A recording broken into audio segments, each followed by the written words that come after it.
I had a purpose. I wanted to be one of the best basketball players to ever play. And anything else that was outside of that lane, I didn't have time for.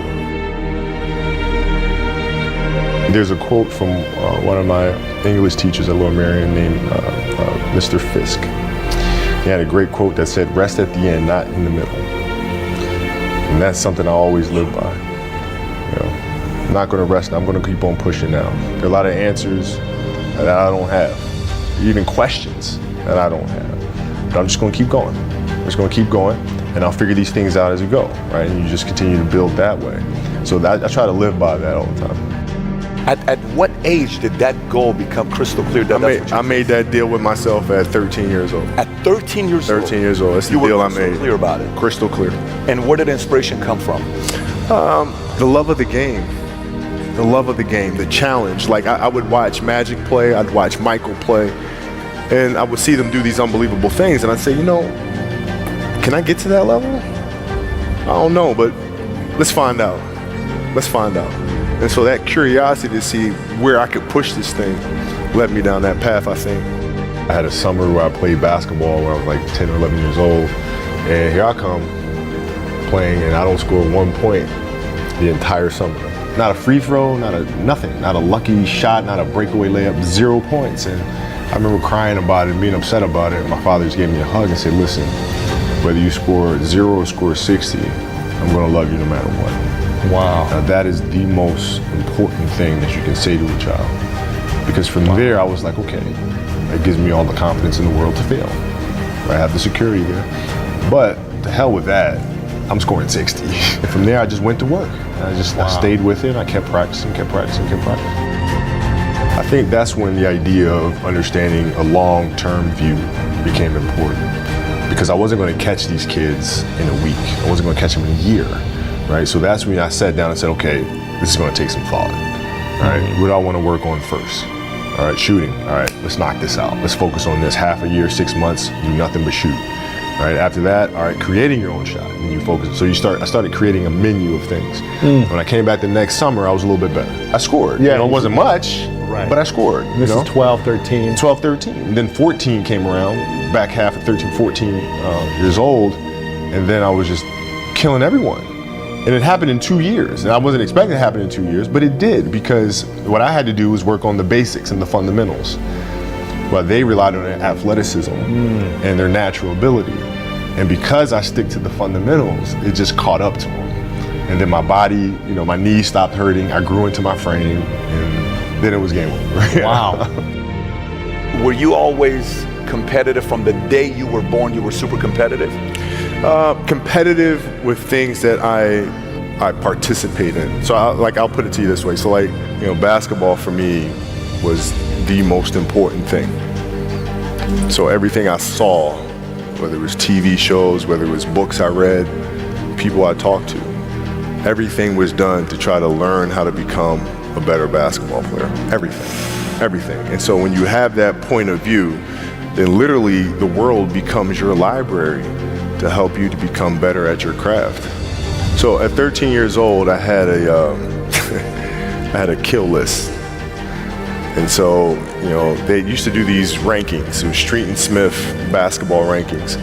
And I was nowhere to be found because I was like 6'4", scrawny, like 160 pounds soaking wet.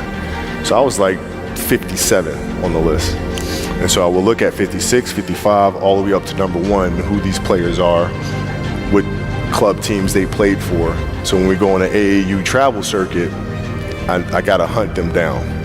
Right, and so that became my mission in high school, is to check off every other person, all those 56 other names, hunt them down and knock them down.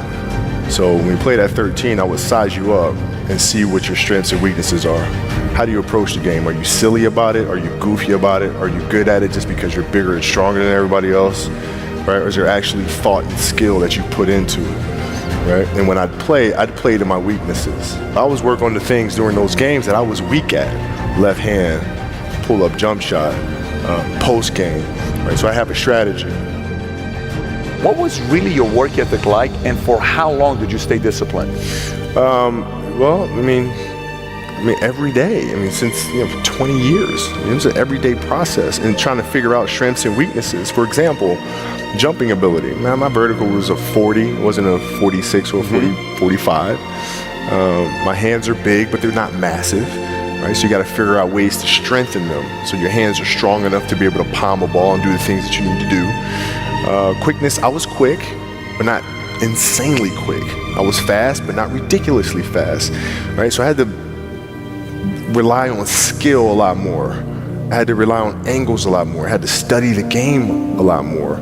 And but I enjoyed it though. So like from the time I can remember when I started watching the game, I studied the game and it just never changed. What does losing feel like to you? It's exciting. Why is it exciting? Because it means you have different ways to get better. There's certain things that you can figure out that you can take advantage of, right? Certain weaknesses that were exposed that you need to shore up, right? So it was exciting. I mean, it sucks to lose, right. But the hardest thing is to face that stuff. That's a really, really tough challenge. How did you get mentally and emotionally so strong where it doesn't bother you? Well, you got to look at the reality of the situation. Like for me, it's not, you kind of got to get over yourself, right? And then after that, it's okay, well, why did those air balls happen? Got it. I didn't have the legs.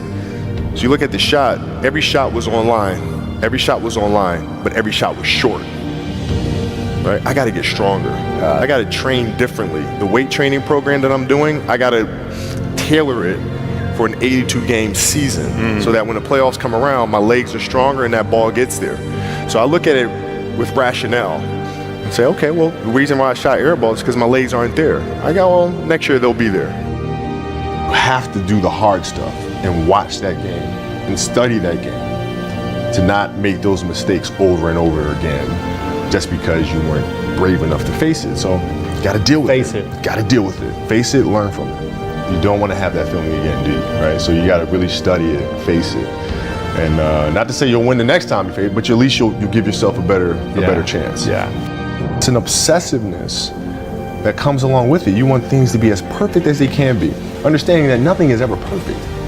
But the challenge is try to get them as perfect as they can be. And what can you do? It's in your control. So control what you can. You have this mindset, but how did you develop that? I don't know if that's what you call the Mamba mindset, but how did you develop that? And when did it start? It started in middle school and high school. Because a lot of the kids that I was playing against were inner city kids. Yeah. And so they're looking at me as if, okay, this kid's soft. They felt like they could try to be physical or try to intimidate me and do all this other stuff, which they couldn't, right? But now I'm saying, okay, well, you're trying to attack me. How am I going to attack you? How can I mentally figure out ways to break you down? How can I show you that, no, I have the edge, right? And so that's when it first started for me, is figuring out how to get the upper hand on an opponent that way. And what would you do to mentally break people down then? One of the things I would do is, while everybody would be at the cafeteria work, eating and doing all sort of stuff, I'd just go back to the gym. And so that was my way of showing them, yeah, I may be from the suburbs, but you're not going to outwork me. Wow. Like I see a lot of players take vacations with other players that are close friends, and we'll just take vacations just to take vacations, or just hang out just to hang out. Like I never did that. Why not though? Why didn't you do that? Well, because when I retire, I didn't want to have to say, I wish I would have done more. I don't want that. I played games with the flu. I played games with 102-degree fever, man. We had a game against Toronto in 2000. And Vince was tearing the league up. My back was jacked. So I would be in the layup line like, okay, there's a lot of days where you can rest and recover. Today ain't one of them. Your back can bother you any other day. That ain't bothering me today. He gonna have to see me today. You're playing against the Golden State Warriors. Score is 107-109. You guys are close to getting into the playoffs. You know exactly what happens in the game. You go up, you're about to take your shot, and then all of a sudden, boom, Achilles happens, right? Friend of mine, Nima, he is here just to listen to. He played ball. And he told me, he says, Patrick, I don't think you understand. He says, when I tore my Achilles in high school, he says, 4 friends of mine dragged me to my hospital. I was crying from there straight to the hospital. He says, I have no clue how the hell this guy did it. He went and hit the free throws, and then you walked off the stage. How the hell do you tolerate that kind of pain? You know, I use this. I tell this example, and I think this is the best way to explain it. You know, you have a hamstring injury, you pull your hamstring really, really badly. You can barely walk, right? Let alone play anything. You're at home, all of a sudden a fire breaks out in the home, right? Your kids are upstairs, you know, wife is wherever she may be, you know, going down. I'm willing to bet that you're going to forget about your hamstring. You're going to sprint upstairs. You're going to grab your kids. You'll make sure your wife's good. You're getting out of that house. And the reason is because the lives of your family are more important than the injury of your hamstring. And so when the game is more important than the injury itself, you don't feel that injury. Not at that time. Went in the trainer's room, my kids are in there, and you know, they're looking at you and stuff, and I'm looking at them, and I'm like, you know, it's all right, Dad's gonna be all right. It'll be fine. It'll be all right. It'll be all right. It'll be all right. As a parent, you gotta set the example. You gotta set the example. This is another obstacle. This obstacle cannot define me. It's not gonna cripple me. It's not gonna be responsible for me stepping away for the game that I love. I'm gonna step away on my own terms. And that's when the decision was made that, you know what, I'm doing it. You gotta lead by example. As parents, you gotta lead by example. If you want your kids to do whatever it is they wanna accomplish in life, you have to show them. You gotta show them. The definition of greatness is to inspire the people next to you. I think that's what greatness is or should be. It's not something that lives and dies with one person. It's how can you inspire a person to then in turn inspire another person that then inspires another person. And that's how you create something that I think lasts forever. Yeah. And I think that's our challenge as people is to figure out how our story can impact others and motivate them in a way to create their own greatness.